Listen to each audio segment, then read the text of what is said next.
Hello and welcome to the New Moon Abundance Ritual and Garden Tour. We're starting inside again today, and as you can see, I have some tomatoes here on a pan ripening. We ripen them inside because it's getting cold outside, and also because we have squirrels that like to eat them as soon as they begin to think about becoming ripe. So this is helpful to bring them in. And as we get to the time of year that we can't ship plants easily in Canada, I must admit, I went on a plant buying spree.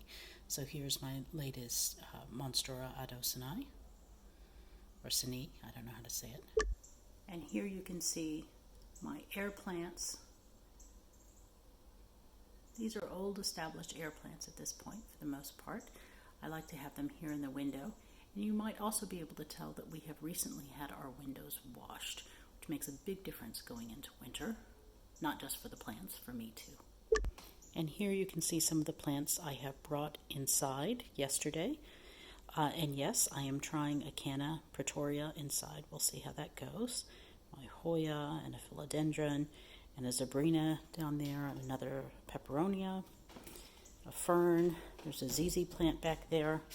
I still have to rearrange and put saucers under everything, but this is the start. My aeonium, I think that's an aeonium velour. It did really well outside this summer. Not many things did. And that one looks very, very good. And I have an alocasia poly next to it with those weird rubbery leaves that everybody are convinced are fake, but they're actually a real plant. Staghorn fern. This is a begonia griffin. They can get quite a bit more silvery than that, but they're beautiful plants with some Rex begonias planted at its base. Oxalis, purple oxalis. This is my pink princess philodendron, which you can see something ate yesterday. The day before yesterday was fine, and then yesterday I went to bring it in, and it had been munched on. I'm guessing rabbits. Arrow plant. And that's attached to a rabbit's foot fern. And more peperonias, various succulents back there. And way over here, there's my xerographia on the piano. And then way over back here, we have the Monstera, so it's in the corner. Croton, string of hearts, and string of turtles. And then up here on the top of my bookshelves, I have a philodendron Brazil. And here's a satin pothos, which needs to be watered. I'm glad I'm here to see that. Okay. Also, if anyone has any suggestions for lights that I can just stick up there that operate by timer, I would love to hear them. Now here we are back at my sink. And my youngest decided to try an experiment where we're doing food coloring and turning a white flower blue. And you can see how blue these white dahlias have gotten. Then aeonium kiwi and the heart Hoya, 2 African violets. My 3 jewel orchids, looking good. Another orchid that I picked up. I like to have flowers blooming here all the time, and when something's on clearance, it's hard to turn it down. Hoya carnosa tricolor, and then the jade plant. Now outside, my fall front planters are finally starting to look good. That one is in bloom. This one is not blooming, but the kale's looking better. I transplanted the kale, so it took a while to get happy. And as you can see, the succulent wreath is turning very red, as it does. I will definitely be picking these Abraham Darby roses. I left them on so I could show you. Aren't they gorgeous? English shrub roses.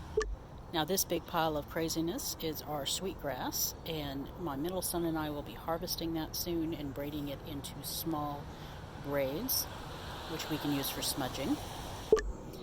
And here we have some plants outside that I haven't brought in yet, but I will be bringing in soon, including some Zabrina that I've potted up for friends. Here's some rogue rudbeckia. I say that because my husband pulls it out. And some morning glory blooming next to it that the vine is apparently taken over this weed-infested place. And here we have goldenrod. Let's call it a native instead of a weed. Is that okay? So my orange tree and my bay tree will be coming in pretty soon. My line of tomatoes are looking sad and scraggly, but it's that time of year. Oh look, garden mums, aren't they pretty? We are now at the point where the collards and kale try to take over the garden and the grass. I pulled out some kale for the front planters, but it's still going strong here. And these tomatoes look especially sad, but they're still producing a little bit. So it's Saturday and the kids are starting to ask where the breakfast is, so I'm going to have to hurry this along now. This is Matt's wild cherry, and I realize that the plant looks really, really bad, but it's still producing beautifully.